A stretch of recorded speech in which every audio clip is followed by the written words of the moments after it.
So in my previous video, I provided a history of the Russian secret police, and I spoke about how John Sullivan talked about Vladimir Putin, and if he were to describe himself in one word, it would be Chekist. So Vladimir Putin's self-identification as a Chekist reflects his deep-rooted association with Russia's intelligence and security services, particularly the KGB, where he served as an officer before entering politics. Now, the term Chekist originates from the Cheka, the Soviet Union's first secret police organization established in 1917, and has come to symbolize a commitment to state security and control. Putin's embrace of this identity underscores his belief in the central role of intelligence agencies in governing and maintaining state power.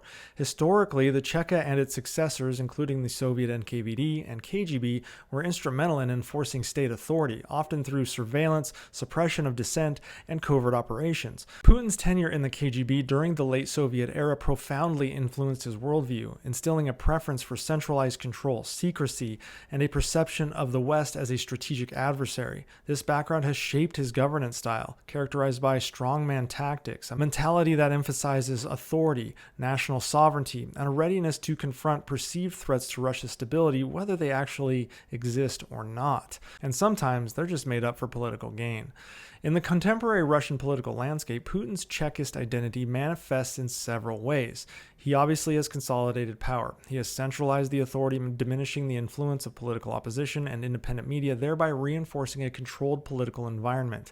He has bolstered his security apparatus. Former intelligence officers, often referred to as the Siloviki, occupy key positions within the government and economy, reflecting a governance model that prioritizes security and loyalty. He is extremely assertive, if not belligerent, in foreign policy. Putin's approach to international relations often involves assertive actions such as the annexation of Crimea or military force in broader Ukraine, and this is aimed at reasserting Russia's influence and countering Western encroachment. Vladimir Putin's actions throughout his political career reflect his Chekist mentality. Putin's rise as prime minister coincided with the FSB's involvement in the 1999 Moscow apartment bomb, which were used as a pretext to launch the Second Chechen War and boosted Putin's image as a strong leader.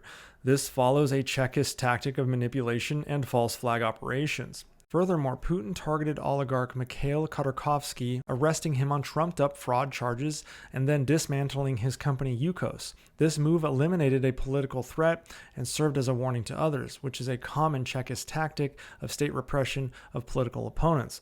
Now, some of you may say, well, Yukos was likely committing fraud. Well, here's the reality. They're all committing fraud. It's just this time they used it against Khodorkovsky to take him down because Putin didn't like him. 3 years later, Alexander Litvinenko, an ex-FSB officer and critic of Putin, was poisoned with polonium in London.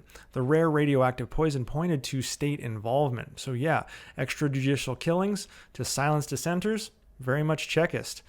This also extends to territorial ambitions as Russian troops covertly seized Crimea, with Putin initially denying involvement. He had the military move in without their patches or any kind of identification or flags on them. We called them the Little Green Men.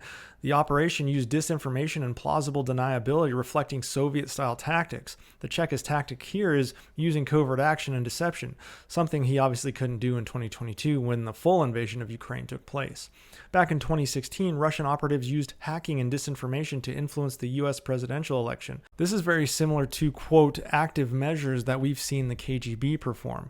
Psychological operations and destabilization of adversaries is a classic Chekist tactic. He also had Sergei Skripal poisoned in 2018. Skripal was a former double agent, and he was poisoned in the UK with Novichok, a nerve agent, in an attack attributed to the Russian GRU agents. Unlike the secretive Litvinenko poisoning, this one was a Chekist-style high-profile assassination with a message of deterrence to anyone who wanted to turn their back on the Kremlin. This also applied to the crackdown of Alexei Navalny, who was poisoned with Novichok as well, and he survived, but then he was arrested upon returning to Russia and then subsequently killed in a Russian prison. This demonstrates the regime's ruthlessness against opposition leaders. And finally, following the invasion of Ukraine, Putin intensified crackdowns on the media, labeling any of his critics as, quote, foreign agents under a broad law that allowed him to detain anyone that he basically didn't like. Growing Chekist-style surveillance, censorship, and state control over public discourse is what we're seeing every day in Russia.